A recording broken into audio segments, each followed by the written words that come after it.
Umatku adalah mereka yang wajahnya, tangannya, kakinya bercahaya bekas wudu. Tapi ketahuilah, ada sejumlah orang wajahnya bercahaya, tangannya bercahaya, kakinya bercahaya. Aku panggil mereka, tapi dihalau sama malaikat, tidak boleh mendekat. Aku panggil lagi, tapi dihalau sama malaikat. Akhirnya malaikat menjelaskan, ya Muhammad, mereka telah merubah ajaranmu setelah engkau wafat.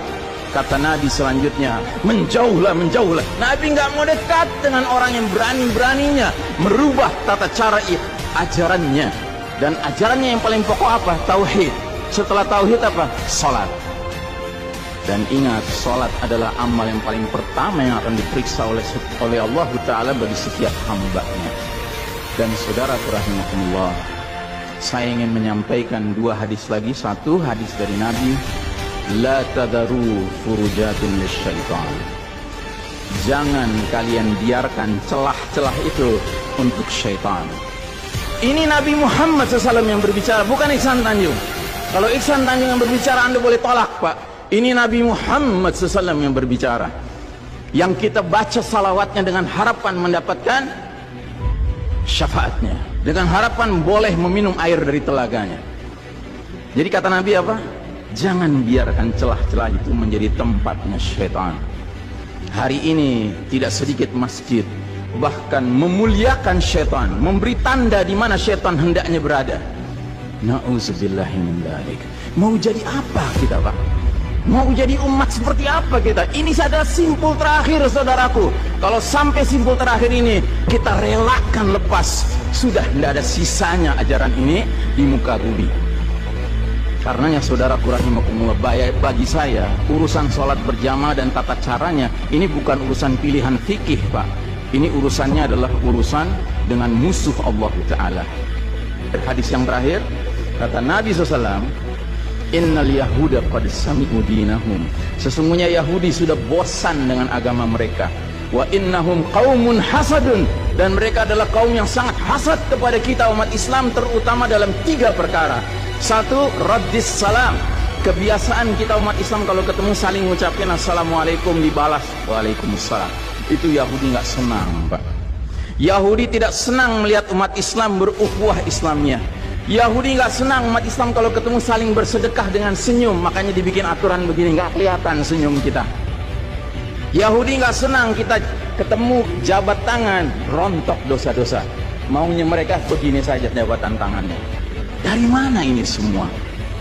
Yang kedua, mereka hasad sama kita dalam urusan apa? Iqamatis sufuf. Dalam tata cara kita menegakkan shaf kita. Ingat, Pak, shaf dikatakan tegak syaratnya 2. 1 lurus, 2 rapat. Bukan hanya lurus tapi renggang-renggang, atau rapat tapi meliuk-liuk. 3, harus dua-duanya lengkap. Sehingga Nabi sampai bertanya, kenapa kalian gak bersaf seperti malaikat di hadapan Allah? Para sahabat bingung, bertanya, bagaimana malaikat? Kata Nabi, mereka mendahulukan shaf awal dan mereka saling rapat satu sama lainnya. Jadi Nabi itu bangga kalau umat Islam sholatnya seperti para malaikat di hadapan Allah Ta'ala. Harusnya itu menjadi kebanggaan kita juga. Dan harusnya kita tersinggung kalau ada pihak yang berusaha untuk mengacak-acaknya. Dan yang terakhir, yang ketiga, Yahudi itu hasad sama kita dalam urusan apa? Dalam urusan umat Islam di belakang imam sholat wajibnya mengucapkan amin.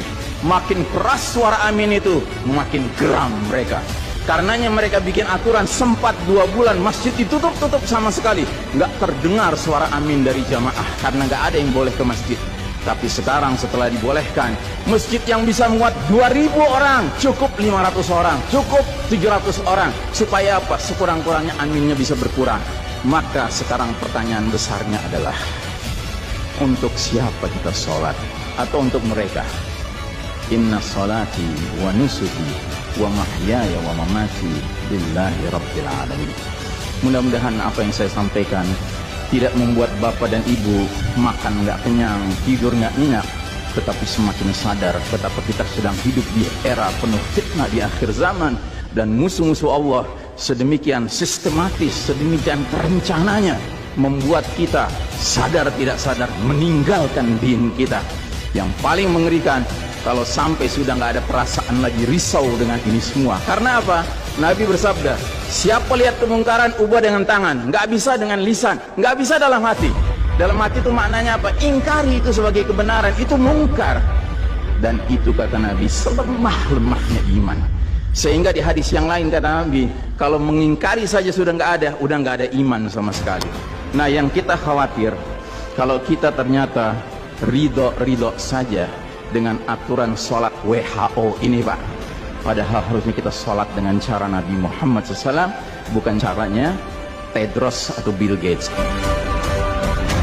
Kepada jamaah, inilah nasihat dari hati yang paling dalam kepada saudara-saudara yang saya cintai karena Allah, yang kita sama-sama bersalawat, kita sama-sama mengharapkan air dari telaga Nabi, tapi boleh jadi nggak semua kita ngerti apa yang harus kita lakukan agar air telaga itu dapat jaminan kita boleh meminumnya.